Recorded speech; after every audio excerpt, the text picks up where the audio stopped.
أحب الوفاء بشتى الصور، أحب الوفي الأمين الأغر، فأهل الوفاء كلون السحاب وحسن الربيع وماء المطر. أحب الوفاء بشتى الصور، أحب الوفي الأمين الأغر. Аса қамқор ерекше мейірімді Алланың атымен бастаймын. Ассаламу алейкум, құрметті игі жақсылар, көрермендерім, оқырмандарым, қош келдіңіздер. Ең алдымен осы отырысымыздың негізгі қонағы, бір ауыз сөзіміз жерге тастамай келіп, Миғраж түні жайлы жамағатқа уағыз насихат айтып, жамағатпен кездесуге ризалығын білдіріп келіп отырған Ризабек ұстазымызға алғыс айтқым келеді. Алла разы болсын ұстаз. Одан кейін мен төрде отырған ағаларымыз, өмірдегі өзі жастары үлкен болса да кешкі дәріске келіп осында тәлім алып жүрген ағалар отыр, өнердегі бауырларымыз отыр. Өзімнің қанша жылдан бері, 10 жылдан асып кетті мына Ердос бауырымызбен бауыр болып араласып жүргенімізге. Жаңа Мағжан бауырым айтып кеткендей, шынында да бұл отырыс сондай бір жастардың ойы болды. Үнемі сіздерді теледидардан көреді, ютубтан көреді. Енді жүзбе-жүзде көріскісі келеді. Қол жетімді емессіздер, қарапайым адамсыздар, бірақ сырттағылар жаңағыдай деп түсінеді деп бір отырыс ұйымдастырсақ, ол қалай болады? Ол жағын бәрін өзіміз істейміз. Ертең адам көбейіп, сыймай, ренжіс болып, жоқ, ол жағын бәрін өзіміз қатырамыз, өзіміз реттейміз деп қолға алып, осы Инстаграм жүргізіп жатқан жігіттер, біздің командамыз, Алла разы болсын, осылай іс бастады. Жаңа өзі де айтып кетті, пилотный режим деп, енді басталып жатқан дүние, кем-кетігі болса айып етпейсіздер. Алла ниетімізді қабыл етсін ол. Мен шынымды айтсам, осы Инстаграм парақшасын ашпастан бұрын қарсы едім осындай дүниеге. Адамның алдына келіп отырып, тәлім алу керек шәкірт деген. Телефонның артынан бірін тыңдап, бірін тыңдамай, жартысын естіп, жартысын естімей, ілім болмайды ол деп мен қарсы болып жүретінмін. Мешіттерге барып сабақ беріп жүреміз, сонда жаңағы түсіріп алып, видеоны түсіріп алып, ютубқа салып жүретін жігіт бар еді. Сол ой тастады, ұстаз парақша ашайық, жүргізейік, ютубқа салайық деп. Сол кезде де қарсы болып жүрдім. Сонда маған бір өткені, жаңағы мына жерде 30 адам, 40 адам тыңдаймыз сізді. Желі арқылы қаншама ел жұрт тыңдайды дегеннен кейін, жарайды деп бастаған болатынбыз. Бүгінгі таңда мына 50 мыңнан асты. Енді жігіттер қолдап осыны одан да асырайық, көбейтейік. Мақсат не? Мақсат біріктіріп, Пайғамбарымыз саллаллаху алейхи вассалам негізгі Мәдинаға келгеннен кейін істеген ісі не еді? Мұхажирлер мен ансарларды біріктіру еді. Жамағатты біріктірейік. Бір отбасындай болып, барлығы бірігіп, бір-бірін танысып, білісіп, араласып, қандай бір қиыншылық болса бір-біріне көмек беретіндей, сондай деңгейге алып барайық мына сіздің 50 мың жамағатыңызды деп. Содан ой туындады, содан бастадық. Бүгін біріншісі, қош келдіңіздер деймін. Емін, еркін, сыйысып, Пайғамбарымыз саллаллаху алейхи вассалам бір адамның тамағы 2 адамға жетеді дейді. Сол үшін енді алдағы уақыттарда жаңа кешелі бір ойланып жатырмыз. Одан да үлкендеу жерлерге ойланбай істей берсек болады екен деп. Енді алғашқы осындай іс бастап жатыр екенсіңдер. Мен Сәкен деген ағам бар. Алла разы болсын, сол кісі демеуші болып, дастархан жазып берді. Ол кісіге де дұға етіп қояйық. Алла ісін алға бастасын. Ал енді кешіміздің ауыз ашып басын бәрде біраз. Ораза ұстап келгендер де бар шығар, иә? Қазір Ризабек ұстазға береміз. Мен енді айта кетейін. Мынау сәжде кезетте муфтияттың кестесінде шамалы айырмашылық болып тұр. Өзі жылда айдың туылуына байланысты айырмашылық болады. Миғраж түні ол дүйсенбіден бейсенбіге қараған түн деп муфтияттың несінде солай тұр. Енді сәжде кезеттікінде бүгін деп тұр. Сол үшін оғаш жоқ. Бүгінде құлшылық жасаңыздар, ертеңде құлшылық жасаңыздар. Алла субханаху ва тағала қадір түнінің өзін не үшін жасырып қойды? Соңғы 10 түннің тақ түндерінің барлығында құлшылық жасап шықсын деп. Сол үшін де ешқандай бүгін ба, ертең ба деп кейбір кісілер жазып жатыр, сендердікі дұрыс емес деп. біз кеш ұйымдастырып жатырмыз. Ал енді сол Миғраж жайлы, Миғраж оқиғасы жайлы Ризабек ұстазымыз айтып өтетін болады. Ал ауыздарыңыз аста, құлақтарыңыз уағызда болсын. تبصرة عن كل ضلال أعددنا بضع رسالات تحمل نور. الحمد لله رب العالمين والعاقبة للمتقين ولا عدوان إلا على الظالمين. اللهم صل على سيدنا محمد وعلى آله وأصحابه أجمعين. أما بعد. السلام عليكم ورحمة الله وبركاته. Құрметті жамағат, құрметті мұсылман бауырлар, Алла тағала баршамыздың ниеттерімізді қабыл етсін. Мына бүгінгі күн мына Исра Миғраж оқиғасына тура келіп тұр екен. Негізінде Исра дегеніміз бұл жүруді айтады. Миғраж дегеніміз енді ол көтерілу. Бұл екі бір оқиға бір уақытта болған. Бұл жерде сәл айырмашылық бар. Осыны біліп алуымыз керек. Исра уақиғасы ашық, нақты аятпен Құранда баяндалған. Бұл Исра сүресінің бірінші аятында тұр. Тіпті сол Исра сүресі бүтіндей осы түнде түсті деген. Ал енді Миғраж оқиғасы тікелей Құранда ашық аят келмеген, алайда жанама білдіретін Миғражды аяттар бар деп ғалымдарымыз топшылайды. Сондықтан Исраны мойындамаған адам діннен шығады. Өйткені Құрандағы ашық аятты мойындамаған болып табылады. Ал енді Исраны, Миғражды мойындамаса, ол діннен шықпайды, бірақ күпірлікке түсіп қалу қаупі бар деп көрсеткен. Өйткені Миғражға қатысты хадистер бұл ахат болып келген. Жаңағы пайғамбарымыздың көтерілгендігі, Сидратул Мұнтахаға барғандығы, бұл Сидратул Мұнтаха деген жәннаттағы үлкен ағаш, бір жапырағының өзі пілдің құлағындай, оның түбінен 4 өзен ағып жатыр, екеуі жәннатта, екеуі дүниеде, дүниедегісі ол Ніл мен Ефрат деген секілді хадистер бар. Бұл ахат хабарлар болып есептеледі. Бірақ біз бұл оқиғаны бәріміз бірдей мойындауымыз керек. Бұл оқиға қашан болды? Және не үшін болды?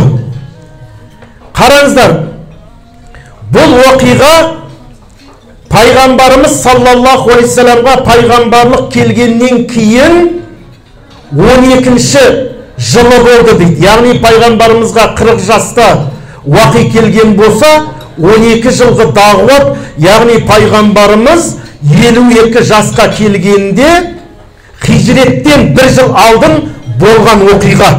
Негізгі тұжырымдамаға байланысты, ғалымдардың көзқарасына байланысты.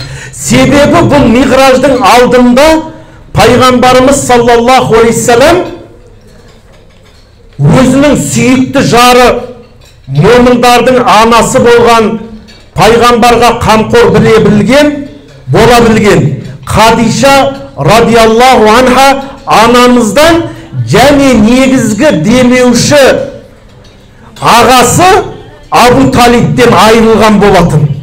Қараңыздар, Алла субхану ва тағала өзін ойлаған, Аллаға берілген адамды Алла ешқашан тастап қоймайды. Біз осы оқиғадан білеміз, бұны тіпті Хадиша анамызбен Абу Талибтің дүниеден өткен жылын бұл қайғы жылы деп аталған тарихта. Қайғы жылы, Амул Хузн деген, яғни қайғы жылы деген. Өйткені пайғамбарымыз негізгі екі тіреушісінен айырылды. Бірі жары болса, екіншісі өзінің әкесінің ағасы Абу Талиб болатын. Бірақ Алла Субханала тағала пайғамбарымызды жалғыз қалдырмады, пайғамбарымызға не істеді? Исра мен Миғражды берді, қараңыздар. Сондықтан біздің әр кез тірегіміз Алла болу керек. Біз ешқашан Алладан басқа жаратылған дүниеге иек артпауымыз керек. Онда біз қасіретке қаламыз. Біздің тек қана үмітіміз бір Аллада болу керек, құрмет бол. Мені Аллаға үміт еткен пайғамбарымыз саллаллаху алейхи саламға осы қиын қыстау жылы не істеді? Алла субханала тағала Исра Миғражды берді. Яғни бір түнде, тіпті ол Айша анамыздан риуаят келіп, пайғамбарымыздың төсегі суып үлгермеген. Енді бұл жерде мынадай көзқарастар бар. Пайғамбар денесімен емес, рухымен, ояу халінде емес, ұйықтап жатқанда барып келді. Өйткені Айша анамыздан хадис келген, пайғамбарымыз ол күні қасымда болды деген секілді бір риуаяттарды келтіреді. Енді аналарымыздың бірі. Енді қараңыздар, бірақ ақлы сүннет ол жамағат ғалымдары, біздің ақида мамандарымыз имам Тахауи рахимахулла бастаған не дейді? Пайғамбарымыз ояу халінде денесімен Исра Миғраж жасады. Пайғамбарымыз осы Миғражға барып келген кезде мүшриктер күлген. Мені біз айттық қой бұл жынды деп, мені соны дәлелдеп жатыр деген. Өйткені енді олардың ойынша жаңағы керуенмен бір айлық жол Палестинаға, Құддусқа барып қайту. Ал осы Құддусқа ғана емес, бәлкім 7 қат көкке Сидратул Мұнтахаға барып келдім деп жатыр дейді. Сонда Абу Бакр радиаллаху анхуға айтқан дейді: Абу Бакр, сенің ана досың Құддусқа, Құддустан 7 қат көкке барып келдім деп жатыр деп. Сонда Абу Бакр радиаллаху анху не деді? Егер осы сөз пайғамбарымыз саллаллаху алейхи саламның аузынан шықса деді, оған мен сендім деді. Міне бізде иман осындай болу керек. Ал біздің нәпсімізге жақпаған жағдайда біз не істейміз? Хадис сахих па, дағиф па деп күмәндана бастаймыз. Неге? Нәпсімізді жақтауға көшеміз. Нәпсіні қорғамау керек. Нәпсі бізді жақсылыққа бұйырмайды. Және Алла субханала тағала Құранда айтады: сендер нәпсілеріңді ақтамаңдар дейді.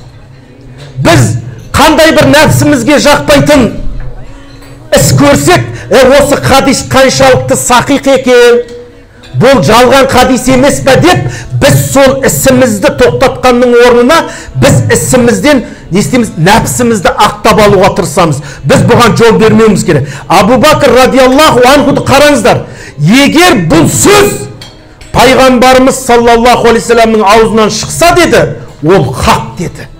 Не айтса да, қараңыздар иман қандай. Сондықтан пайғамбарымыз саллаллаху алейхи салам не деді? Таразының бір жағына Абу Бакрдың иманы, таразының екінші табағына бүкіл үмметтің иманын қойса, Абу Бакрдың иманы басады деді. Қараңыздар. Міне біз бұл Миғраждан алатын нәрсеміз біріншіден Алла тағала өзім деген пендесін қалдырмайды қиын қыстау сәтте. Пайғамбарымыз да өзінің тіректерінен айырылып қиын жағдай болған кезде Алла тағала көңіліне медеп өзінің құдіретін паш етті біріншіден. Екіншіден осы Миғраж кезінде сіздер мен біздерге 5 уақыт намаз берілді. Қараңыздар, нығметі 5 уақыт намаз. Мән ақама сала ақама дин, уаман тарака сала тарака дин. Пайғамбарымыз саллаллаху алейхи салам не дейді? Осы намазды айтады. Кім намазды тұрғызса, ол дінді тұрғызды дейді.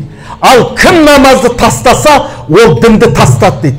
Сондықтан 5 уақыт намазы берік адамның қана діні дұрыс болады.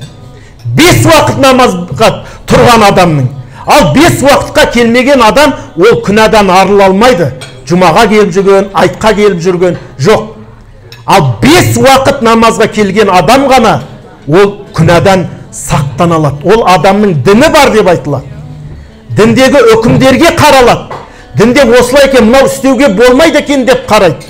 Міне сондықтан бұл дініміздің тірегі болған осы миғражда не болды? Намаз түсті, құрметті ағайын. Енді бұл да бізге Алла Субхана тағаланың берген үлкен сыйы. Оны енді қараңыздар, Мұса алейхиссалам сол намаздың 5 уақыт болуына себепкер болды. Оны өздеріңіз білесіздер. 50 күніне 50 бас намаз болған, 5 уақыт емес. Сол 5 уақытқа түскен себеп кім? Мұса алейхиссаламның пайғамбарымыз саллаллаху алейхиссалам сіздер мен біздерге тиген шапағаты. Енді мен осы жерден бір нәрсені айтып кетейін. Кейбір кезде адам өлді, бітті, оның пайдасы жоқ деп қарайтын адамдар бар. Олай емес. Дүниеден қанша ғасыр алдын өтіп кетсе де, Мұса алейхиссаламның сіздер мен біздерге шапағаты тиді ма? Тиді. Оны ұмытпау керек. Сол секілді әулие адамның ол артындағы ұрпаққа, үмметіне шапағаты тиеді. Бұл оның бір дәлелі. Оған 1000 дәлел келтіруге болады. Пайғамбарымыз саллаллаху алейхи вассалам, біз қазірдің өзінде не дейміз? Абай атамызды айтамыз. Абай айтты, шәкәрім айтты деп айтамыз. Бізге о кісілердің шапағаты тиіп жатыр ма? Тиіп жатыр. Демек біз бұны дұрыс қабылдай алуымыз керек, құрметті бауырлар. Енді қараңыздар, біз жаңа жоғарыда айттық, біздің бар үмітіміз ол Алла болу керек. Сол кезде ғана адам бақыт табады. Ал егер біз басқа нәрсеге иек артатын болсақ, онда біз қор боламыз. Алла Субхана тағала Құран-ы Кәрімде мынадай аят айтып, мен енді бұны мына миғраж оқиғасымен байланыстырып жатырмын. Неге? Пайғамбарымызға қиын қыстау сәт келген кезде Алла тағаланың пайғамбарға несі келді? Жәрдемі келді. Ол не? Исра уәл миғраж. Пайғамбарымыздың көңіліне көмек еді, жәрдем беру еді. Қайғырма я Мұхаммед деген секілді. Өйткені бұл хижреттен 1 жыл алдын 52 жылы болған жағдай, ал хижрет пайғамбардың 53 жасында болған жағдай. Яғни пайғамбарға уақи түскеннен кейінгі 13 жылдан кейін Алланың әмірі кеп хижрет жасалды. Ал хижретке дейін ол жердегі мұсылмандардың пайғамбарға ерген, жанындағы мұсылмандардың пайғамбарымызға оңай соққан жоқ. Бұл жаңағы анау аміл мұқатаға дейді ғой, жаңағы мынау қазіргі тілмен айтқанда мүшриктер пайғамбарымызға және мұсылмандарға санкция сап тастаған еді. Қазірде біз білеміз, онда жаңағы бойкот жариялады. Сөйтіп пайғамбарымыз содан шығып, ақырында Таифқа барды. Таифтан да ешқандай бір не болмады. Нәтиже болмады. Міне осындай қиын қыстау сәтте Алла Субхана тағаланың несі келді? Пайғамбарымызға жәрдемі келді. Сол секілді бізде басымызда қандай қиын қыстау жағдай болмасын, Алладан үмітімізді үзбеуіміз керек. Ерте ме, кеш па, Алладан жәрдем келеді иншаалла. Біз осындай ғибрат ала білуіміз керек. Енді мына жерде бір аятқа тоқталып кеткім келіп тұр. Бұл қазіргі мына қоғамдағы үлкен бір қасірет. Соның негізгі себебі ол не? Аллаға үміт артпау. Алладан басқадан дәмету. Алладан басқадан күту. Міне осы нәрсе қоғамымызда үлкен күйзеліске не істеп тұр? Алып келді. Мен енді осыған бірден тоқтайын. Сіздер жеп отырыңыздар. Қараңыздар. Алла Субхана тағала Құран-ы Кәрімде айтады: وَمِنَ النَّاسِ مَنْ يَتَّخِذُ مِنْ دُونِ اللَّهِ أَنْدَادًا يُحِبُّونَهُمْ كَحُبِّ اللَّهِ وَالَّذِينَ آمَنُوا أَشَدُّ حُبًّا لِلَّهِ дейді. Садақаллахул азим. Бұл аятта Алла субхана тағала былай дейді. وَمِنَ النَّاسِ бір адамдар бар дейді. Яттахизуна мин дуниллахи андада, Алладан басқа нәрсені өздеріне пұт жасап алған дейді. Бұл жаңағы пайғамбарымыздың уақытындағы мүшриктер. Енді қараңыздар, біз пұт деген кезде нені түсінеміз? Біз көп жағдайда әлгі ана мүшриктердің пұтын түсінеміз. Лат, Ғузза, Манат, тастан, ағаштан қашалған мүшриктердің пұты деп. Олай емес, онымен ғана шектелмейміз. Қараңыздар, бір адамдар бүгінгі таңда өзінің мансабын, мына креслосын тағын өзіне пұт жасап алады. Сөйтіп не дейді? Мен осы қызметте, осы креслода отырады екен, менің бала шағам аш қалмайды, менің жағдайым жаман болмайды деп, ол үмітті Аллаға емес, мына үмітті неге қояды? Креслоға қояды. Сөйтіп креслодан айырылған күні ол не істейді? Қасіретке ұшырайды. Ең үлкен қасіреті барып асылып қалады, немесе этаждан секіріп кетеді, өзіне қол салады. Бұл ненің нәтижесі? Аллаға иек артпағанның мағынасы. Аллаға сенбегеннің, Аллаға сүйенбегеннің нәрсесі. Бізге Алла қаламаса еш нәрсе пайда бере алмайды. Сондықтан сенің ол креслоң пайда береді қашан? Егер Алла тағала саған сол жерден пайданы, ырзық нәсібені берген болса ғана. Міне бұл адам не істеді? Бұл адам өзіне креслоны пұт жасап алды дейді. Юхиббунахум кахуббилла, сөйтіп әлгі креслоны Алланы жақсы көргендей, олар жақсы көреді ананы. Қорғайды оны. Көрдіңіздер ме? Ал олардың соңы не болады? Үлкен қасірет болады. Немесе приступ болады, немесе басына қан кетеді, немесе инсульт болады, ақырында парализовать етеді, басының жартысы істемей қалады. Неге? Өйткені ол не істемеді? Аллаға сүйенбеді. Ол мына нәрсеге сүйенді.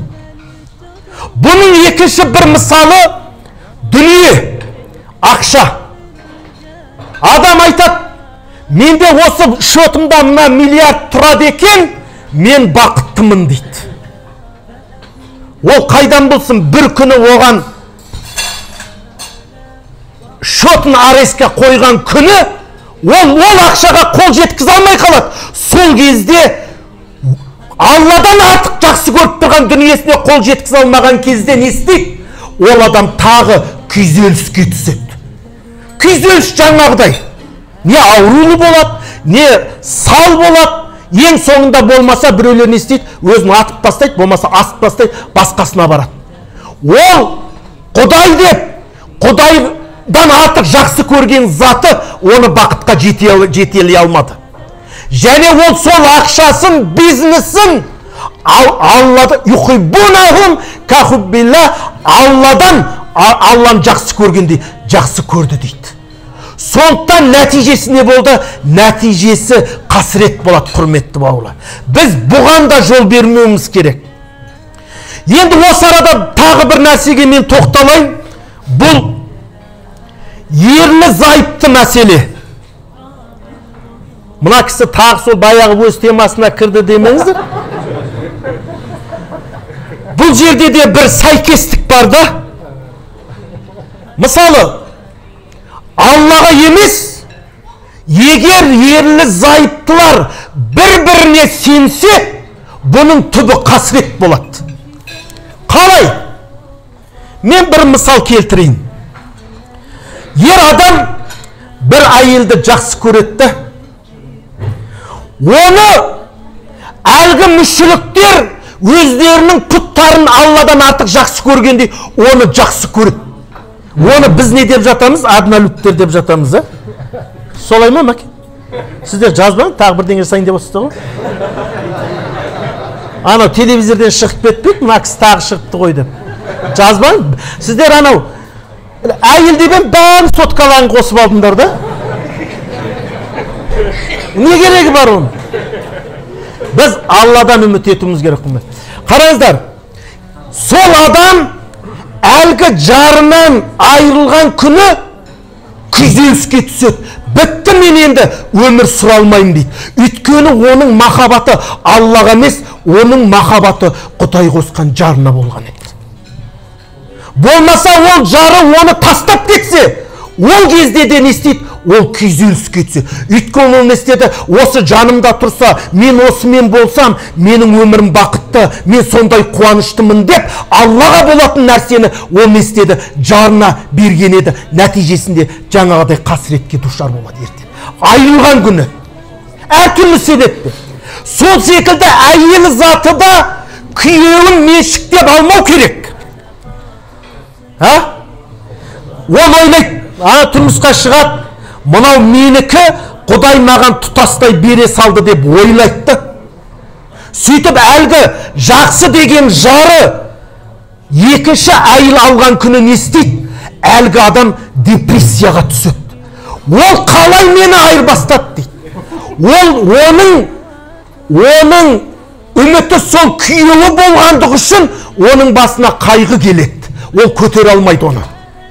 Ал егер екі тараптың да мақсаты Алла болса, Аллаға иек артатын болсақ, екі тарапқа да жеңілдік келеді. Міне пайғамбарымызға жәрдем келгендей, оған да қиын қыстау сәтте жәрдем келеді. Сондықтан құрметті бауырлар, біздің махаббатымыз дүниеге, затқа емес, Аллаға болу керек.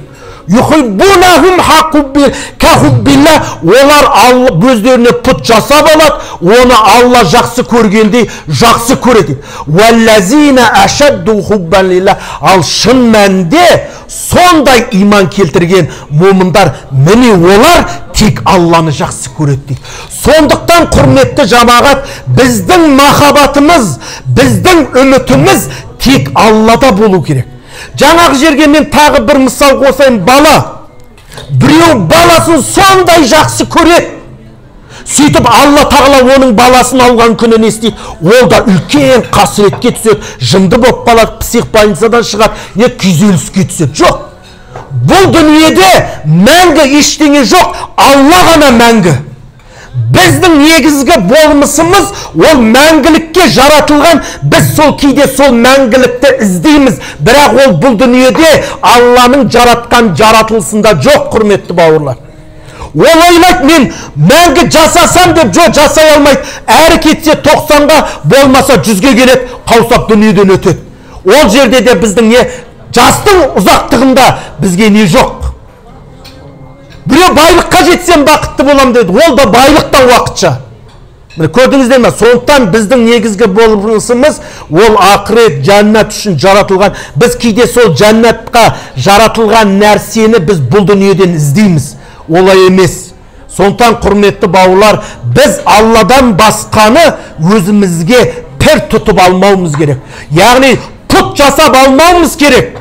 Қызметімізді, бала шағамызды, тауып атқан дүниемізді Алла сақтасын. Мысал кейде болады, бір адамдар айтады, мына машина дейді, Құдайға шүкір мен әлі жерге қаратқан емес дейді. Субханалла, ол машина емес, сені қорғап, сақтап тұрған ол Құдай. Көрдіңіздер ме? Сондықтан құрметті бауырлар, міне Алладан не істейміз? Аллаға ғана сенуіміз керек. Алладан ғана үміт күтуіміз керек. Қалған нәрсенің барлығы уақытша, құрметті ағайын. Бәріміз бір-бірімізге уақытшамыз. Жаңағы мен ана теманы қайтып келейін, бола ма? Ең қызғысы ғой. Бәр телефон көтереді да бетті. Соны тағы бір жерден шығып кетем ба деп тұрмын. Сондықтан құрметті бауырлар, құрметті жамағат, қалжың ғой бар. Алла тағала барлығымызға тек өзіне деген сенім беруіміз керек. Қараңыздар, сол сахабалардың бойында болды. Сенің қорқытып тұрған мына ума деп уды ішіп алған сахабалар болған. Өйткені пайданы да зиянды да беретін Алла. Ал біз не істейміз? Астымыздағы көлікке сенеміз. Бұл мен ешқашан жерге қаратқан жоқ дейміз. Құдай қосқан жарына сенет біреу. Екі тарапта. Осы байым аман болса екен, мен жаман болмайым деп ойлайды. Ол қателік. А сол байы дүниеден өткен күні, немесе сол байы тоқалауып кеткен күні, анау жынданып кетеді. Неге? Ол өзі сеніп отырған нәрсе тастап кетті. А біз Аллаға сенсек, Алла бізді ешқашан тастамайды. Бәлкім жағдайы жақсы кезде пендем мен еске алса, пендемнің басына қиыншылық келгенде мен оны еске аламын дейді. Сондықтан құрметті бауырлар, біздің махаббатымыз ол Аллаға болу керек. Және Алланың сүйікті пайғамбарына. Сол кезде біз бақытты боламыз. Осы аят түскен кезде пайғамбарымыз саллаллаху алейхи ва саллям айтты дейді. Ла ю'мину ахадукум хатта акуна ахабба илайхи мин валадихи ва валидихи ва наси ажмаин деп айтты. Сендердің біреулерінің имандарың толық болмайды дейді. Пайғамбарымызды Алланы баласынан, ата-анасынан, адамдардың барлығынан жоғары қоймайынша деді. Міне қараңыздар, сондықтан біздің бір Құдайымыз ол Алла, біздің жәрдемшіміз ол Алла. Сондықтан иншалла үмітіміз де бар, арманымыз осы Аллаға болу керек. Сол махаббатымыз Аллаға бол. Дүниеге деген махаббат болмайды, ол уақытша. Қолыңнан айырылған күні сен үлкен қасіретте қаласың. Сондықтан біздің махаббатымыз ол Аллаға болу керек. Міне сол кезде біз мәңгі бақытты құшамыз. Алла разы болсын барлықтарыңызға.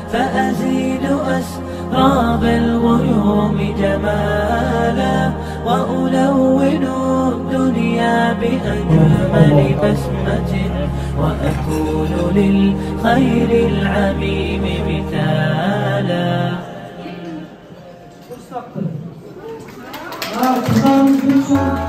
على جبين سعادتي وأفكاري تجري الحروف بأشواق وأزداري هذه هيا قد سرت للسعد في أمالي.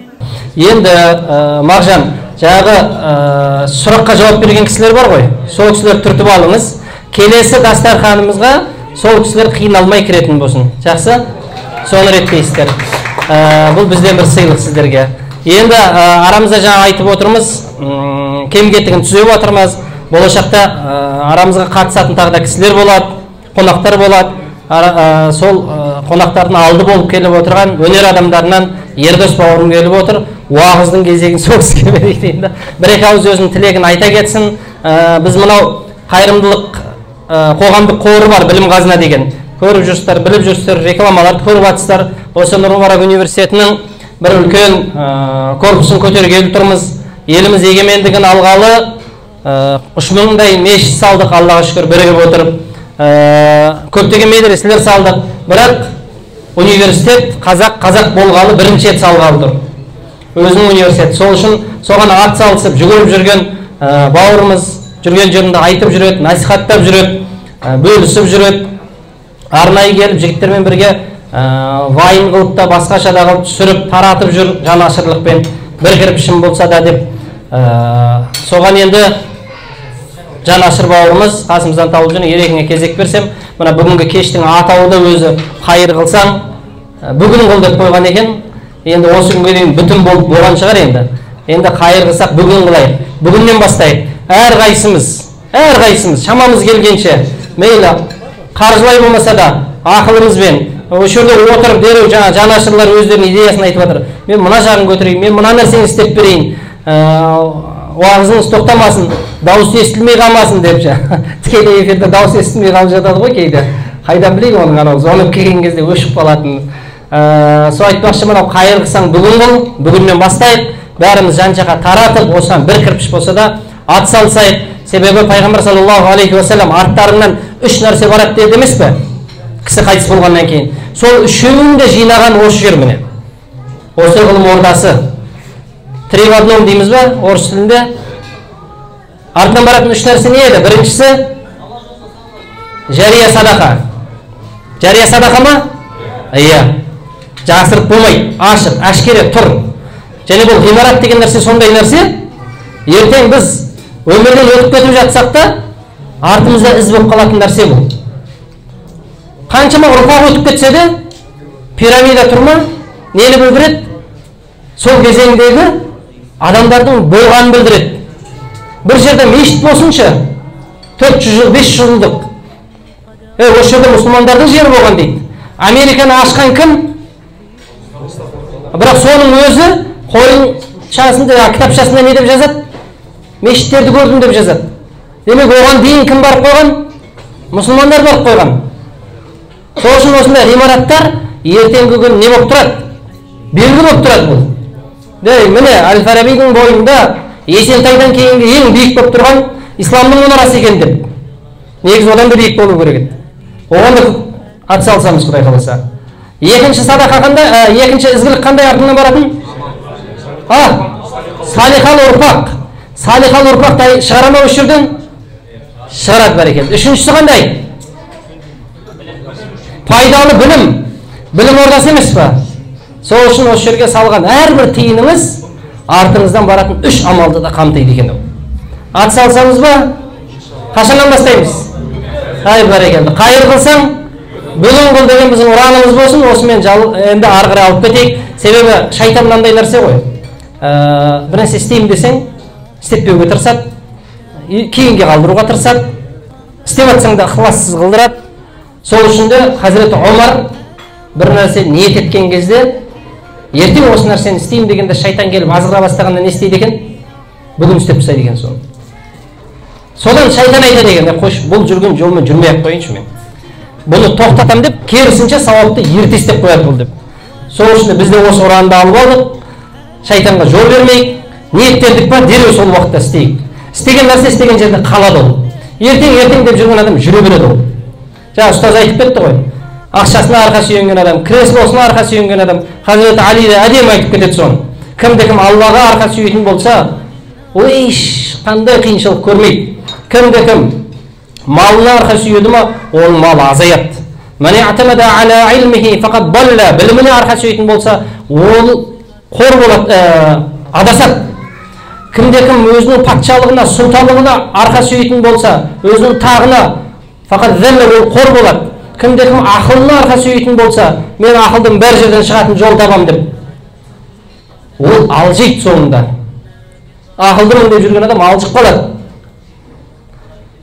Малына арқа сүйенген мал азаяды. Ал кімде-кім Аллаға арқа сүйетін болса, ол алжымайды да, ол адаспайды да, ол қорда болмайды, оның дүниесі де кемімейді. Сол үшін Аллаға арқа сүйеп, алға деп, бисмилля деп, қайырлы істерде бірге болайық. Бір үйдің отбасындай міне бірігіп отырмыз. Жаңағына Мағжан айтып жатыр, бүгінгі бірінші осы асқа келгендердің бәрін близкийға тығып қояқшы, өзіміздің близкиларымыз болсын деп, жақындарымыз болсын деп. Иә, жанашырларымыз. Ал енді қонағымызға кезек берейік. Бисмиллахир-рахманир-рахим. Ассаламу-алейкум, құрметті бауырлар, құрметті әпке қарындастарымыз. Бүгінгі келген аяқтарыңызға, ниеттеріңізге Алла Тағала сан сауаптан жазсын. Осы ұстазымыздың алдында отырып кішкене дәрісін алып қалайық, насихатын тыңдап қалайық деген ниетпен келіп отырсыздар. Алла Тағала сан сауаптан жазсын. Машалла. Ұстаз, бүгінгі ниеттеріңіз Алла қабыл етсін. Мінекей жас келсе іске деген осындай үлкен жасылықтың бастамасы болып, өзіңіз бастап, мінекей қасыңызда шәкірттеріңіз қоштап, бүгін үлкен бір істің басы басталғалы тұр. Жалпы енді ниет, бұның ниеті осыдан бірнеше жылдар бұрын басталып қойған, альхамдулилля. Енді ұстазбен үнемі осы байланыста болып, үнемі жалпы осы Нұр-Мубарак университетінің жаңағы 9 этаждық үлкен, жалпы осы Орта Азияда жоқ бір сондай университет солайын деп жатыр енді. Жалпы Алла Тағала соған нәсіп етсін. Осы ұстазымыз айтатын өлет, егер қазақ даласына бұндай университет керек болатын болса, Алла Тағала оны соғып береді дейді, альхамдулилля. Ең басты соған себеп шығып қалуымыз керек, Құдай қаласа. Иншалла, жаңағы жақсылықты жараттым, оны адамдардың ізгілердің қолымен жасайын деген ғой. Иншалла, сол ізгілердің жақсылардың қатарынан болып нәсіп етсін. Құдай қаласа, бұл бастама оңынан болып, баяғыда керемет сөз бар ғой, күлтегеннің басында күнде жиын демекші. Сондай Құдай қаласа осындай жиындарымыз күнде жақыннан болып, сіздер бір-бір бауырларыңызды ертіп, сіз бауырыңызға айта жүріңіздер. Мінекей осындай үлкен бір іс басталайын деп жатыр деп. Құдай қаласа, біздің қазір қаншама қазақтың жігіттері, мысалы үшін осы риза ұстаздарымыз, қаншама біздің ұстаздарымыздың барлығы осы Мысырдан, я болмаса басқа да мемлекеттерден оқып келді ғой. Енді Алла қаласа, сол нығметті Алла Тағала бізге нәсіп етейін деп тұрды. Енді Алла нәсіп етсе, осы университеттеріміз тұрғызылса, жалпы біздің шәкірттер сол шетелге жүгірмейтін болады. Алла нәсіп етсе, сол жақтан оқып келген біздің дайын шәкірттер, ұстаздарымыз Алла қаласа осы жақта үлкен бір білім беріп, біздің шәкірттеріміз осы қазақ даласының бір Алла нәсіп етсе, бір үлкен бір керемет дүние болайын деп тұр енді. Сол адам қызғарлықтай дүние. Ең бастысы жаңағы осы әрбір қышы иншалла соған үлгеріп қалайық. Өйткені бұл дүние мүмкіндіктің дүниесі. Адамға бір-ақ рет берілетін мүмкіндік. Шамаңыз жетіп тұрма, оразаны ұстап қалыңыз, мүмкіндік. Шамаңыз жетіп тұрма, қажылығыңызға барып қалыңыз. Алла Тағала мүмкіндік беріп тұрма, садақаңызды беріп қалыңыз. Мүмкіндік беріп тұрма, біреуге жақсылық жасап қалыңыз. Анаңыздың аяғын сүйіп қалыңыз. Ұстаздың сабағында болып қалыңыз. Өйткені ажал келген кезде ол мүмкіндік қайта берілмейді да. Сондықтан шамамыз жеткенше осы мүмкіндікті барлық жағынан пайдаланып қалайық бауырлар. Өйткені жамандық онсыз да жасалып жатыр. Ал жақсылықты сізбен біз паш етпесек, осы қазақ даласында біз жасамасақ, оны шетелден басқа жақтан біреу келіп істемейді. Ал біздің Сұлтанмахмұт Торайғыров атамыз не деп кеткен, қазанғы қараң қазақ көгіне өрмеле шығып күн болам дейді. Қараңғылықтың кегіне күн болмағанда кім болам дейді. Осы сол күндер сіздер болғаныздар, жарық беретін, жан-жақтарыңызда шуақ шашатын. Әр отбасынан, қазақтың әр отбасынан сондай бір күндер шығу керек та. Осы қазаққа жан ашитын, намыспен, әділдікпен басқаратын сондай салиқалы ұрпақ сіздер болғаныз керек. Иншалла, осы ұстаздарымызға Алла күш-қуат берсін. Үнемі дұғадамыз. Біз ешкім емеспіз, ең бастысы Алла Тағала осы ұстаздарымызға күш-қуат берсін. Бұл кісілер шәкірт іздеп кетпесін, бұл кісілер дүние іздеп кетпесін. Шамамыз жеткенше осы кісілерге біздер көмектесіп, әрқашанда жағдайын жасап отыратын болсақ, бұл кісілер уайымсыз дінді тарататын болса, иншалла қазақтың даласы иншалла дамиды, Құдай қаласа.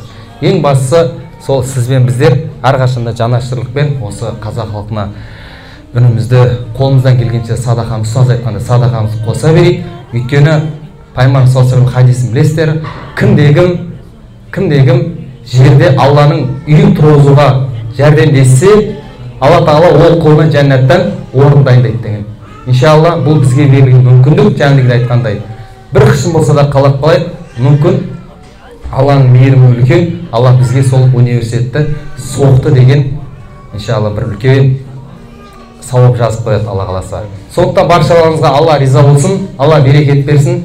Жақсылықта жарысайық, Құранда да аят бар, жақсылықта жарысыңдар деген иншалла.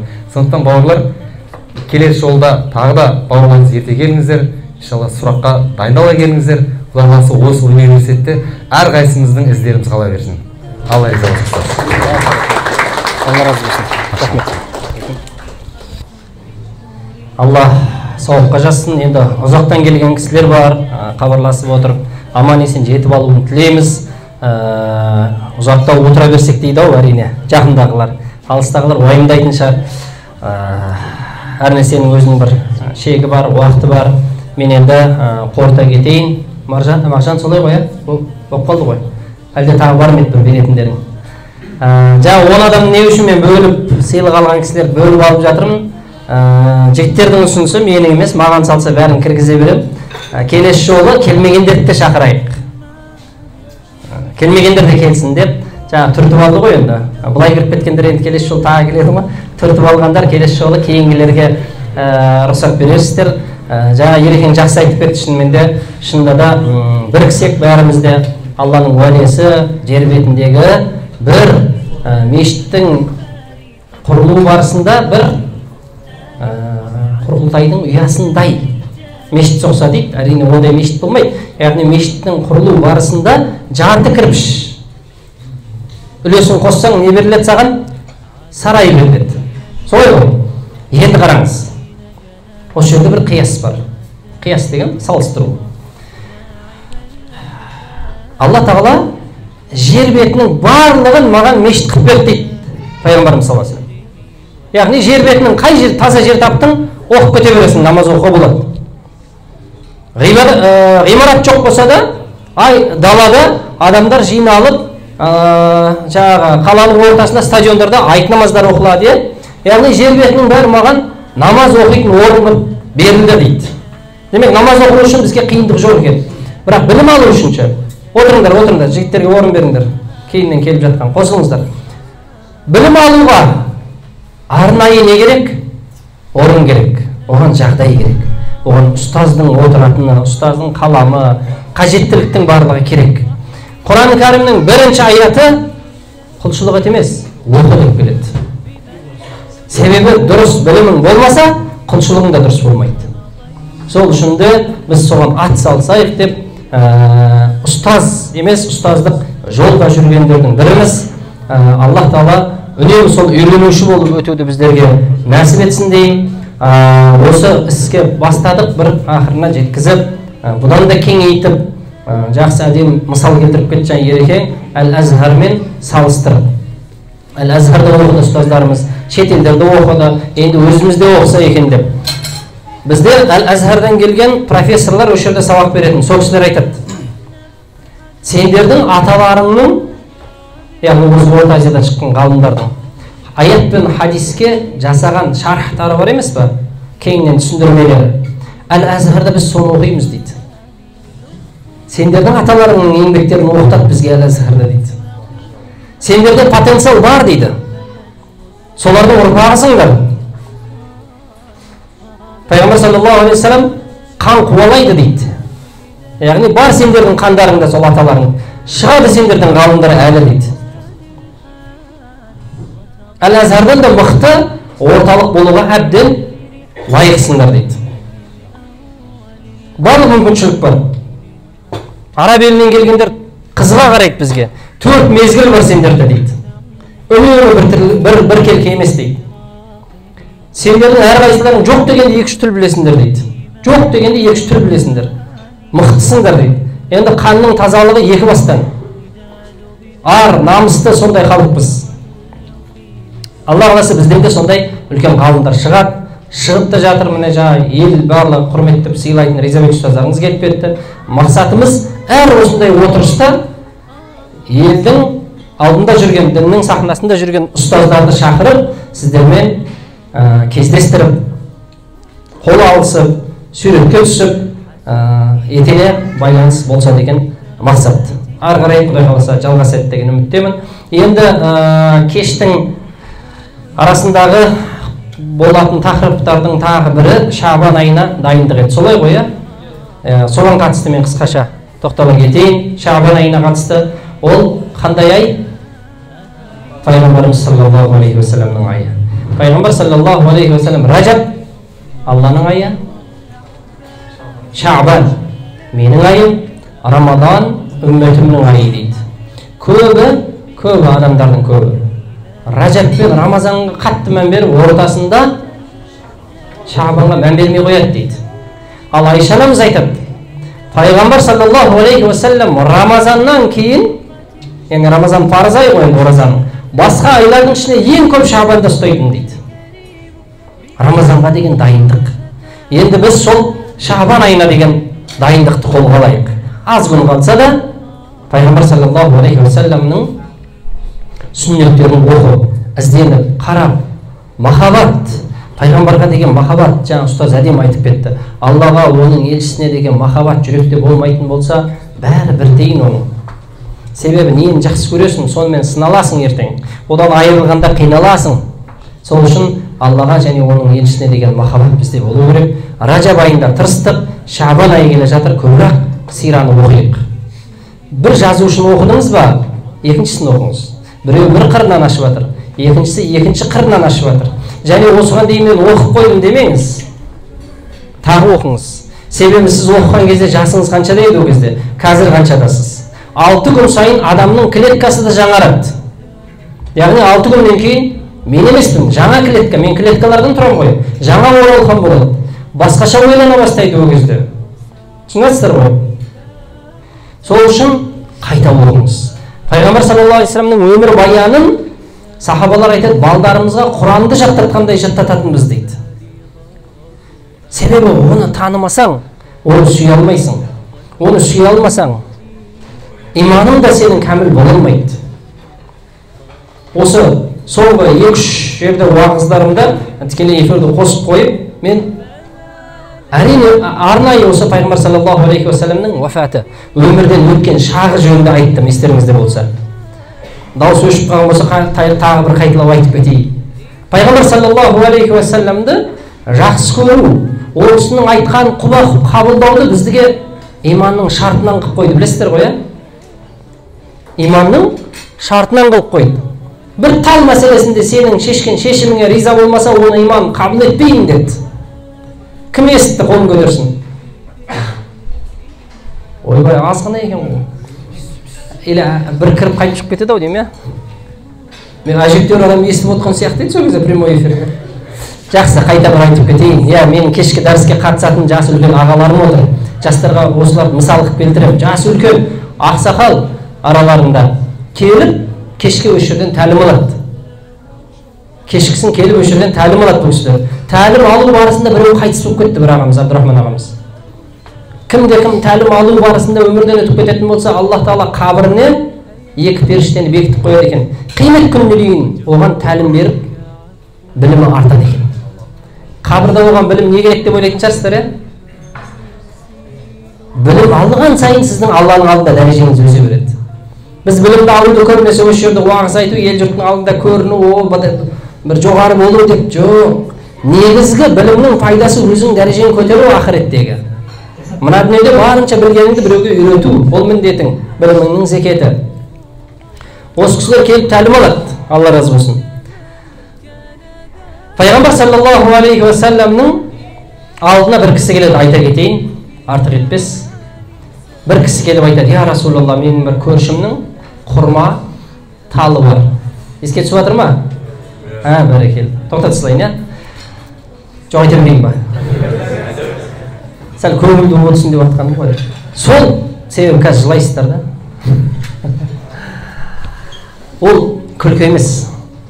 Пайғамбар саллаллаху алейхи вассалам еске түскен кезде, егер жылай алмай жатсақ, онда қайғыруымыз керек.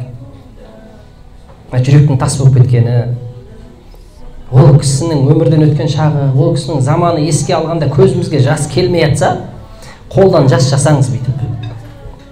Себебі мына жақтың тас болып кеткені ол. Жақының өмірден өтсе жылайсың ғой. Ал одан да қатты жақсы көр деп тұр ғой. Жылай алмай жатырмыз. Негізі өзінің айтқаны бар еді: "Басыңа қиындық келгенде менің өмірден өткен күнімді еске ал" деп. Сонда мына қиындық саған түк болмай қалады деп. Бірақ бізде ондай емес, өкінішке орай. Пайғамбар саллаллаху алейхи вассалам алдына келеді: "Я Расулалла, менің көршімнің бір талы бар" дейді, құрма талы. Соның бір бұтағы бізге қарап иіліп тұрады.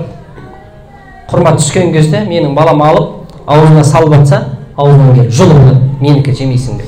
Айтыңызшы, бала ғой, бұлай шілей қаттылық жасамасыншы дейді. Болды, талап сол ғана. Пайғамбар саллаллаху алейхи вассалам бірақ басқа үсіліпті қолданады. Шақырып алады дағын, бергел екеуміз саудаласайық. Қандай сауда? Сен маған сол талыңды бер, есесіне мен саған жәннаттан бір тал алып берем дейді. Жәннаттан тал алып, мына дүниеге шығарылмайды. Жәннатқа кіресің деген кепілдік, яғни. Жәннат себебі қандай жер? Кеңістік жер. Ибрахим алейхиссалам пайғамбарымызбен жолыққанда 7-ші аспанда айтады: "Айт үмметіңе, менен сәлем айт" дейді. Алейхиссалату вассалам. Және айт, жәннаттың кеңістік жер екендігін айт дейді. Кім не еккісі келсе егіп алсын өзі дейді. Мына дүниеде біз ақыретке егіп жатырмыз. Енді әлгіге пайғамбар саллаллаху алейхи вассалам бір құрма егіп берем деп жатыр. Ол жақтың талы жай біздіңкіндей тал емес. Ең ұзақ өмір сүретін құс үстіне жете алмайды, өмірден өтіп кетеді. Түйе өмірге келе салысымен жүгіріп, талдың иінін айналып біте алмайды. Сондай үлкен тал. Ол жай тал емес. Бір жапырағы мен екінші жапырағы бір-біріне тиген кезде, одан сондай әуен шығады. Мына дүниеде бір 7 нотадан тұратын әнге басымыз айналып жүр ғой, сіздердің себептеріңізбен. 70 нотадан қойылған әнді ойлаңызшы, қандай болады ол? Жалпы әнге тыйым жоқ. Тыйым болса жәннатта тыйып қояр еді ғой. бірақ естісі бар, есері бар ғой. Пайғамбар саллаллаху алейхи ва саллям әлгіге уәде беріп жатыр, бір тал жәннаттан алып беремін дейді. Анау не дейді, ананың жауабы? Я Расулалла, менің қанша осы ағаштарым болатын болса, құрма, соның ішінде осы маған қатты ұнайды, мен бере алмаймын дейді. Мен бере алмаймын дейді. Басқасын сұрасаңыз болар еді деп сөзді алып қашады. Пайғамбар саллаллаху алейхи ва саллям не дейді? Үндемейді, кете бер дейді. Біреудің малына қол сұғалмайды ғой. Сол жерде отырған Абу Дахдах айтады: "Я Расулалла, сол талды мен алып келсем маған бересіз ба?" дейді. "Берем" дейді. Жүгіріп барады: "Тоқта, берген, саудаласамыз." Кетер. Пайғамбарға бермеймін, саған берем ба? Мақсаты оны кетіру я. Аузына сыйғанын айт дейді. Қанша сұрайды, айта бер дейді. Ол кетіру мақсатында айтып жатыр. Себебі пайғамбарға бермеген анаған берсе ұят болып қалады ғой енді. Сол кезде анау не дейді? Бағыңды бер, мен саған талды берем дейді. Кетіру мақсатында. Бағыңды бер, талымын берем. Бақ қанша адам талдан тұрады? 600 талдан тұрады. Бір сыйлық бересеңіз тауып ал. 600 талдан тұратын бақ. Мынандай Алматыда бір алманы өсіру үшін қанша жылымыз кетеді? Сахарада оңай емес, бір талды өсірудің өзі оңай емес. 600 талдан тұратын бақ. Берсең берем дейді. Сөзіңнен таймайсың ба деп айтады. Кім айтып жатыр? 600 бақ, талдан тұратын бағын беріп жатқан адам айтады. Мен жындымын ба, сөзімнен тайып? Ал, кеттік онда. Пайғамбар саллаллаху алейхи ва саллям: "Я Расулалла, алдым бақты." "Қалай алдың?" "Талды." "Қалай алдың?" десем, "Бағымды бердім, алдым." Пайғамбар саллаллаху алейхи ва саллям: "Ондай болса екеуміздің арамызда жаңадан келісім болады" дейді. "Саған жәннаттан тал емес, бақ алып берем" дейді. Бақ алып берем дейді. Анау қуанғанынан жүгіріп барады. Әйеліме бала шағасы іште ғой, маусым піскен кезі. Ішке кірсем, қайттан дүниеге деген махаббат оянып қалам екен. Мен бақты берем дедім ғой, өнімді деген жоқпын ғой, орғасам болады ғой, пісіп тұр ғой, жоқ. Анау қайыр қылсаң, бүгін қыл. Ертеңге қалса болды, ол шайтан келеді міндетті түрде. Сол жерде тұрып, жоқ, мен ішке кірмеймін дейді. Умму Дахдах, шық іштен. Дахдахтың анасы шық кеттік. Тыныш па, не болды? Бердік Құдайға, есесіне алдық жәннаттан. Әйел не деп жатыр? Хайырлы болсын, берекелі сауда жасапсың дейді. Имансыз болса не дейтін еді? Талақсың дейтін еді. Жартысы менікі, мынаны кете бер бар деп, сен мен тұрмаймын деп. Сахабаның әйелі Умму Дахдах сондай ибал, қараңыз. Дүниесін таратып жіберіп жатыр Құдай жолына деп. Берекелі болсын деп қолдап жатыр оны. Ізгі әйел сөйтіп қолдайды. Пайғамбар саллаллаху алейхи ва саллям дүниенің ішіндегі өткінші, мына дүниенің ішінде ең жақсы ізгі әйел деген. Ізгі әйел үнемі ерінің жақсы шешімдеріне қолдайды. Қателесіп жатса қолдамайды. Пайғамбар саллаллаху алейхи ва саллям, мен бұл жерде айтқым келіп жатқаны, иманымызды ол кісіге байлап қойды деп жатқаным, осы кезде аят түседі. Фәлә ва раббик, Раббыңа ант ішемін. Аллах Тағаланың өзі айтып жатыр. Ла юъминун, иман еткен болып саналмайды. Иманы қабыл етілмейді. Кімнің? Ары қарай жаңа оқиға кетеді. Хатта юхаккимука фима шажара байнахум thumma la yajidu fi anfusihim harajan mimma qadayt wa yusallimu taslima. Бір тал мәселесінде сені төреші қылып, сенің шешкен шешіміңе риза болмады ма? Иманы қабыл емес оның. Бір тал мәселесін. Анау не болып кетті сонымен? Ғалымдарымыз мұнафиқ дейді оны. Я бір талын қимай жүрген адам. Неге? Аятта Алланың өзі айтып тұр, иманы қабыл емес оның дейді. Бір тал мәселесін басымызды шайқап, анаған жанымыз ашып отқан шығар, иә? Ой, кетті оны, бір талын бере салмады деп. Өзіміздің өмірімізге назар салайықшы. Ондай талдың талайы кетіп баратыр бізде. Пайғамбар саллаллаху алейхи ва саллям былай істе десе, жоқ, былай істей алмаймын да, мен мынаны жақсы көремін да, бұны қимаймын да деп, харамымызды қайттан істеп жүрміз. Солай ма? Солай. Тірі болса, бүгінгі таңда біз де солардың қатарында болып қалар еді, өкінішке орай. Бізде сондай Пайғамбар саллаллаху алейхи ва салламның айтып кеткен, шешім қабылдап кеткен нәрсесін әлі қабылдай алмай жүрміз жүрегімізбен. Әртүрлі себептермен. Бізге де қатысы бар болуы мүмкін. Сол үшін осы алдағы ай келе жатқан Пайғамбарымыз саллаллаху алейхи ва саллям айы өмір баянын көбірек оқиық, қарайық. Кітап оқи алмайсыз ба? Аудио бар, видео, уағыздар бар, киносы бар. Қараңыз, көбірек Пайғамбар саллаллаху алейхи ва саллям жайында ақпарат алыңыз. Себебі танымаған адам, жаңа айтып кеттім ғой, жақсы көре алмайды, сүйе алмайды. Танымаған біреуін шақырып жатса, кім ол дейсің ғой? Пәленше сені шақырып жатыр десіңші. Ол кезде сенің егер жақсы көретін адамың болса, құба қып жүгіресің оның айтқанына. Неге? Себебі арада байланыс бар, жақсы көресің оны. Бастығың болса, қорыққаннан болса да жүгіресің, байланыс бар арада. Танымағанды ешқашан сүйе алмайсыз да, оның айтқанда тыңдай алмайсыз. Пайғамбар саллаллаху алейхи вассалам тануға тырысайық. Ағаштан келеміз ба? Ағаштан өліп қалған ағаш. Ағашты мына бүйтіп кесіп доп-домалақ қылып қойып қояды ғой, жаңағы ауыл жерде ағаш сындырамыз, үстіне бір нәрсе қоямыз, тақтай томар қылып. Пайғамбар саллаллаху алейхи вассалам сондай бір кішігірім ағашы бар еді. Адамдар жұмада арт жақтағылар көрмей қалады деп, сәл биіктеу болсын деп, жерден шамалы биіктеу жерге соның үстіне шығып тұратын.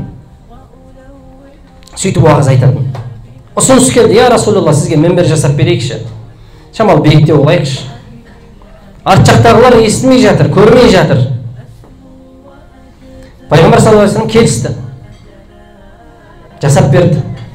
3 баспалдақтан тұратын мінбер.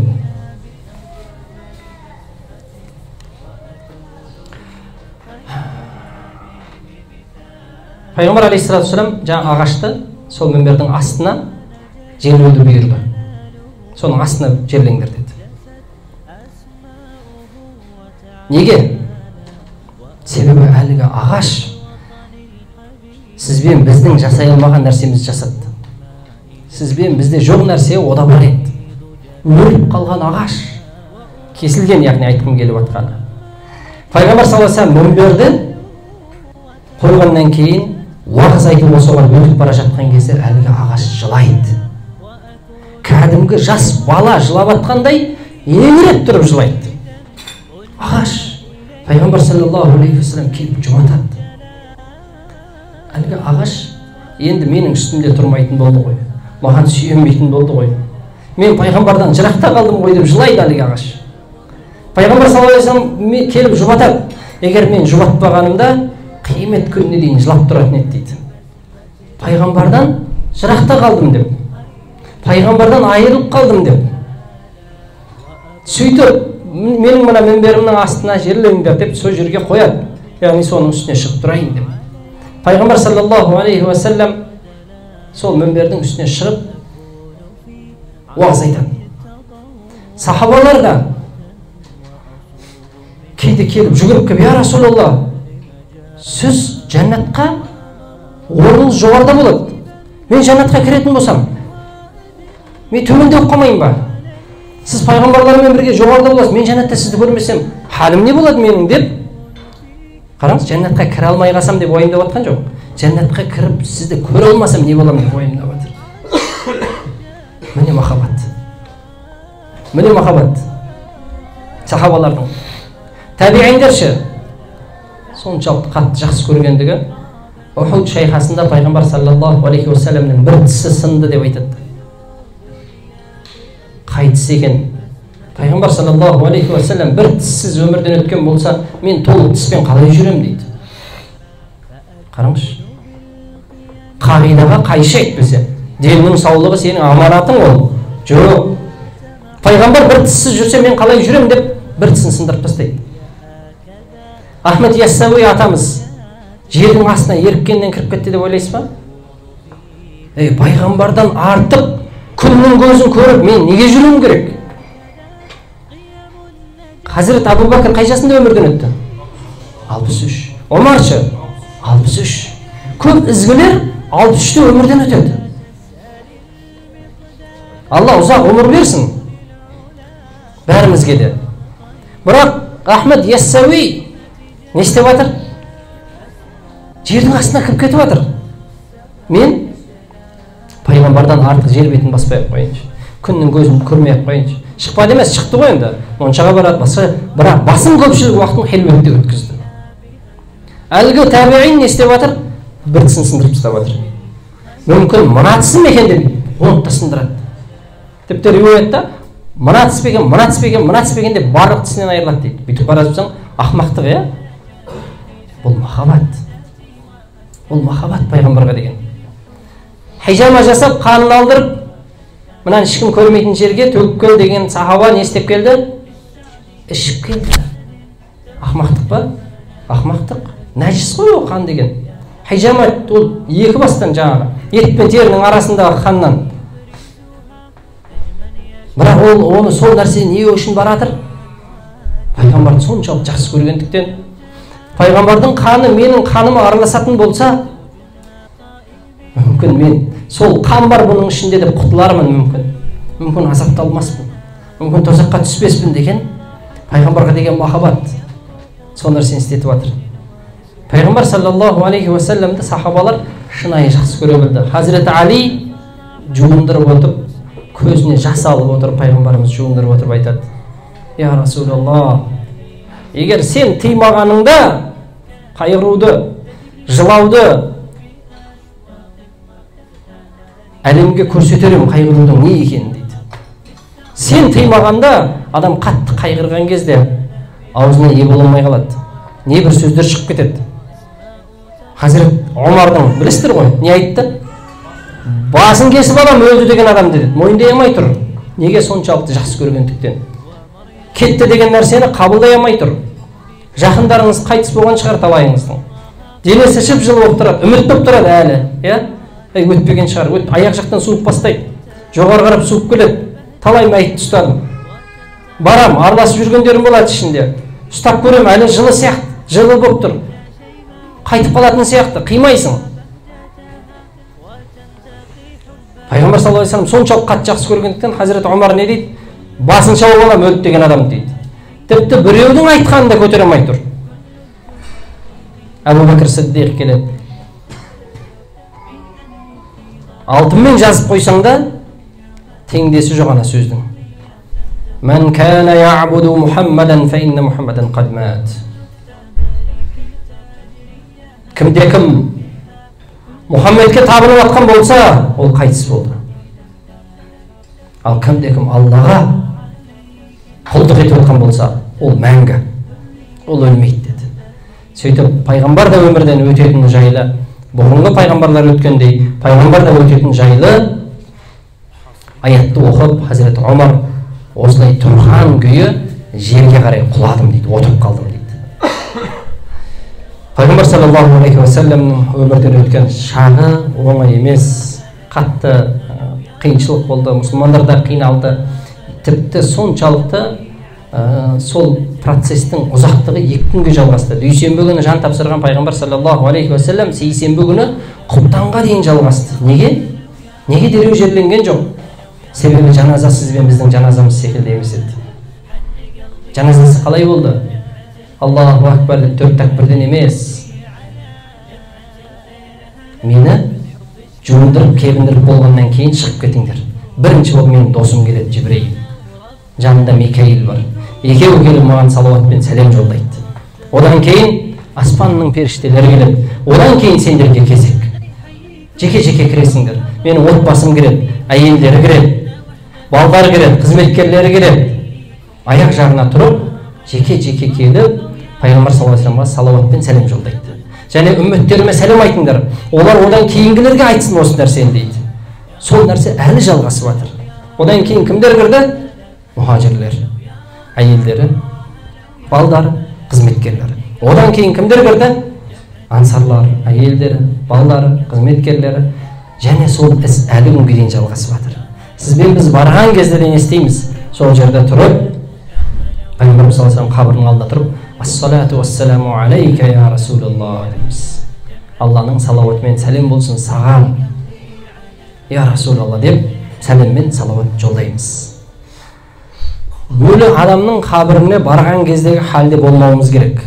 Кәдімгі Пайғамбар саллаллаху алейхи ва салламның тірі кезіндегі алдына барған секілді сезіммен барыңыздар. Нәсіп болып барлығыңыз барыңыздар. Иншалла барлығыңыз барыңыздар. Ниетіміз бар. Осы араласып жүрген Нұр Мүбарактың жанашырларының барлығын Құдай қаласа қажылыққа апарамыз деген. Біз ниет ете білейік, апаратын бір Алла. Алла шақырса дым емес. Ойламаған жерден барып қайтасыздар. Пайғамбар саллаллаху алейхи ва саллям барған кезде кәдімгі тірі адамға амандасқандай амандасып, тіпті аят бар. Мұсылмандар өздеріне күнә жасап, зұлымдық жасап, сенің алдыңа келсе, Алладан кешірім сұраса, пайғамбар да олар үшін Алладан кешірім сұрасын, сонда олардың күнәсі кешіріледі деген. Алдына барған кезде солай дұға жасауды Алла баршамызға нәсіп етсін. Алла тағы да шақырып өткенде барып қайттық. Сол барған кезімізде пайғамбар саллаллаху алейхи вассалам өзінің қолымен еккен әжуа деген құрманың бір түрі, содан алып келдік. Кеше бір қалжың болып кетті ғой. Ерекеңнің әріптестерінің жаңағы түкірігі бәленбай мыңнан деп. Бұл негізі қалжыңдайтын нәрсе емес, бұл негізі сүннет. Білесіздер ме оны? Техник деген нәрсе бар. Бала туылған кезде пайғамбар саллаллаху алейхи вассаламның алдына алып келетін болған.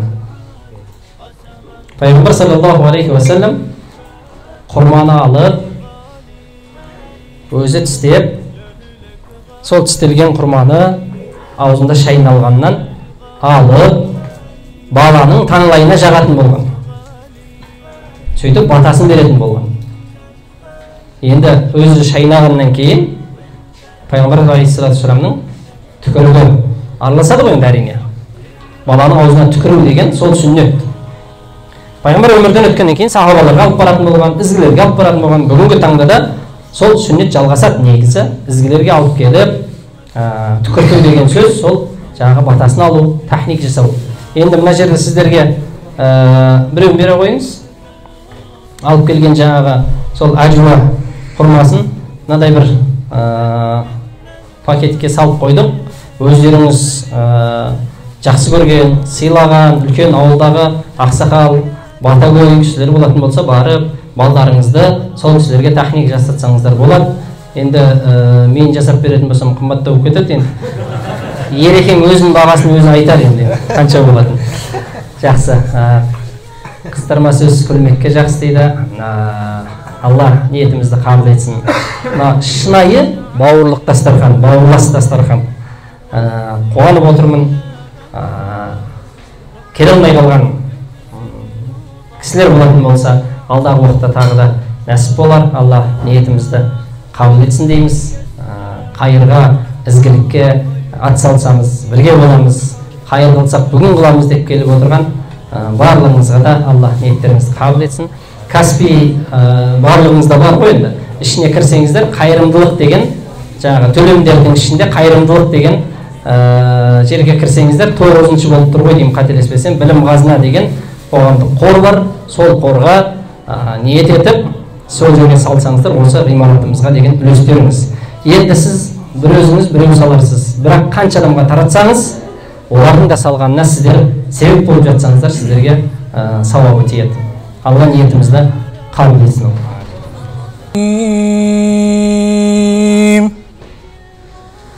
Bismillahirrahmanirrahim. قل يا عبادي الذين أسرفوا على أنفسهم لا تقنطوا من رحمة الله إن الله يغفر الذنوب جميعا إنه هو الغفور الرحيم. بسم الله الرحمن الرحيم. يا أيتها النفس المطمئنة ارجعي إلى ربك راضية مرضية فادخلي في عبادي وادخلي جنتي.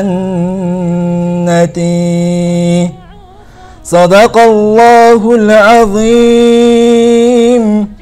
سبحان ربك رب العزة عما يصفون وسلام على المرسلين والحمد لله رب العالمين.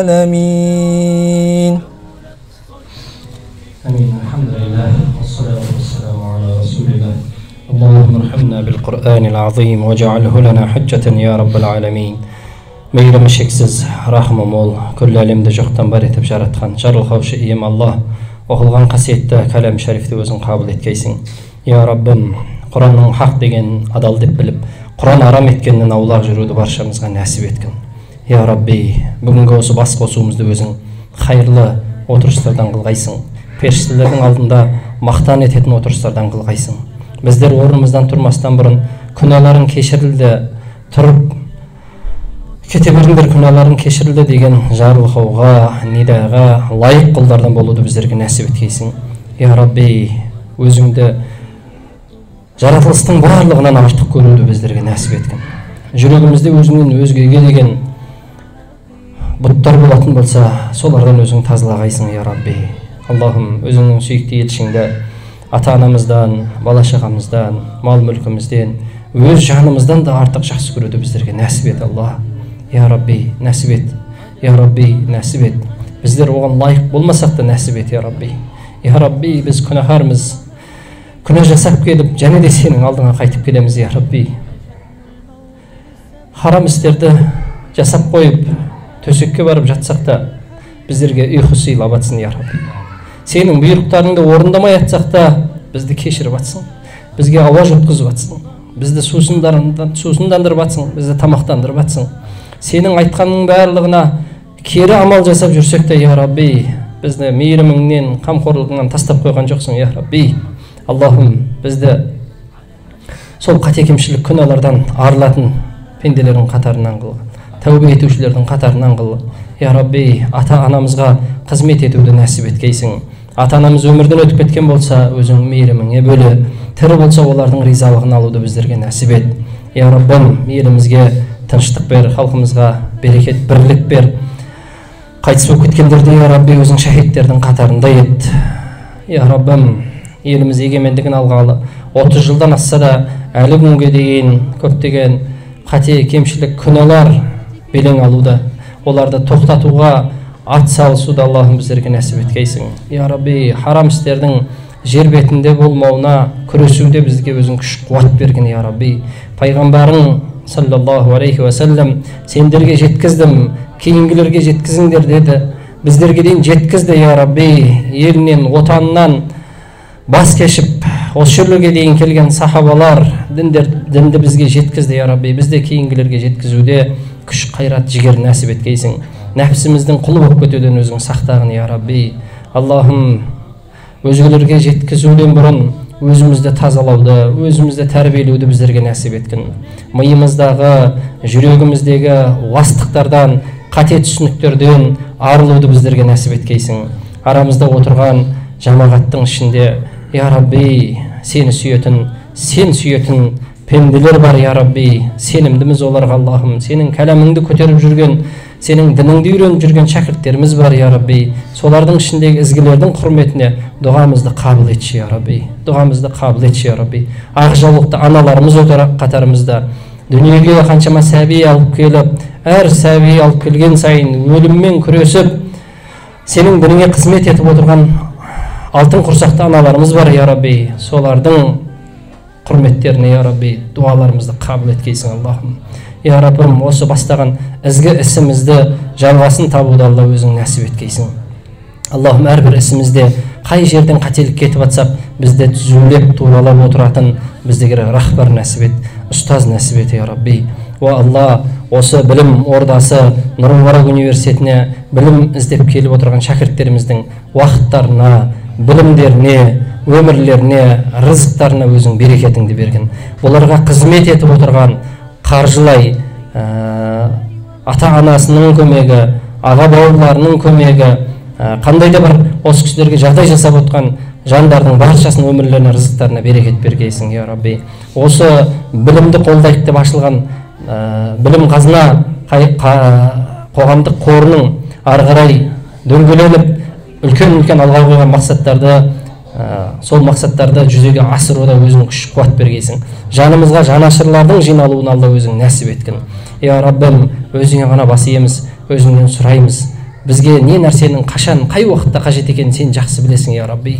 Біз пендеміз, асығамыз, бола берсе екен деп тілейміз. Я Рабби, бізге қайырлы болған нәрсені өзің нәсіп еткен Аллахым. Я Рабби, күнәларымыздан тағы да истигфар етеміз, тәубе етеміз, біздердің тәубелерімізді қабыл ет. Күнәдан пәк болған пайғамбарың саллаллаху алейхи ва саллям күніне 100 рет истигфар етіп тәубе етеді. 70-тен астам истигфар етіп тәубе етеді. Я Рабби, біздер күнәға белшемізден батып келіп жатсақ та ойланбай ұйқыға кетіп қалып жатамыз. Тәубе етуді де білмейміз. Сенің алдыңда тәубе етуден ұялмай, тәубе етпей жүре береміз. Я Рабби, біздердің күнәмізді өзің кешіргін Аллахым. Бізді тәубе етуші құлдардың қатарынан еткейсің. Я Рабби, истигфар етуші құлдардың қатарынан еткейсің. Тас болып кеткен жүрегімізді өзің жібітші, Я Рабби. Тас болып кеткен жүрегімізді жібітші, Я Рабби. Аллахым, кір болған көйлегімізді жуу үшін бір 10 литр бір шелек су керек болатын болса, кір болып кеткен, лас болып кеткен дәптерімізді жуып беру үшін бір тамшы жас берсек болар еді, соны да бере алмаймыз сенің алдында. Я Рабби, тас болып кеткен жүрегімізді өзің жібіткен Аллахым. Күнәларымыз үшін тәубе етуді біздерге нәсіп ет. Я Рабби, бүгіннен бастаймыз, Я Рабби. Бүгін тәубе еттік, Я Рабби. Тәубемізді қабыл ет. Я Рабби, әмин деп алақан жайып отырған осы дүйім жұрттың баршасының Аллахым күнәсін кешіргін, Я Рабби. Тастай алмай жүрген күнәсі болса, Я Рабби, тәубе еттік. Я Рабби, тәубе еттік. Я Рабби, тәубе еттік. Тастадық, Я Рабби, саған уәде береміз Аллахым. Қайтып келмеуге бізге күш қуат бер, хидаят бер, тауфиқ бер, Я Рабби. Жақсы көріп жасап жүрген күнәларымыз бар, сен білушісің Аллахым. Тастай алмай жүрміз, Я Рабби. Солардан да арылуды нәсіп ет. Тәубемізді шынайы болуды нәсіп ет. Дұғамызда шынайы болуды нәсіп ет. Я Рабби, дүниеге деген махаббатты жүрегімізден алып таста Аллахым. Дүниенің орнын тек қалтамызға, кассамызға қойғайсың, Я Рабби. Жүрегімізге қылмағын Аллахым. Жүрегімізге қоймағын, Я Рабби. Аллахым, өзіңе қарсы келетін қандай да бір амалдардан аулақ болуды біздерге нәсіп еткейсің. Үнемі бізге тура жол көрсететін ұстаздарды нәсіп ет. Елімізге Аллахым еңбек етіп жүрген, дінімізге еңбек етіп жүрген асыл азаматтарымыздың білектеріне күш қуат бер, ақылдарына, жүректеріне иман бер, ақылдарына Аллахым парасатты қыл. Әрдайым олардың жанынан жақсылықта қолдайтын жігіттердің көп болуын Алла өзің нәсіп еткейсің. Уа Рабби, тілімізге келген сұрадық. Біз білмейтін, бізге қайырлы болғанның баршасын біздерге нәсіп етші, Я Рабби. Тілімізге келген күнәларымызды еске алып тәубе еттік. Жүрегімізде біліп тұрғандарымызға да тәубе еттік. Я Рабби, біз білмеген, ұмыт болып кеткен күнәларымызға да тәубе еттік, Я Рабби. Оларды да кешір Аллахым. Осы жерден тұрғанша күнәларың кешірілді, дәптерлерің тазарды сендердің, бәлкім істеген күнәларың сауапқа айналды деп тұрғызшы, Я Рабби. Сен оған қадірсің, күшің жетеді Аллахым. Сен біздің күнәміз арқылы бізді азаптаудан мерейің үстем болып қалмайды, Я Рабби. Біз оған сенеміз. Бізді кешіру арқылы сенің қазынаң кеміп қалмайды, Я Рабби. Оған сенеміз Аллахым. Бізді өзің кешір, Я Рабби. Бізді өзің кешір, Я Рабби. Бізді өзің кешіргін, Я Рабби. وصل اللهم على سيدنا محمد وعلى آله وأصحابه أجمعين والحمد لله رب العالمين. الله أكبر. الله أكبر. لذاك الذي قد غادر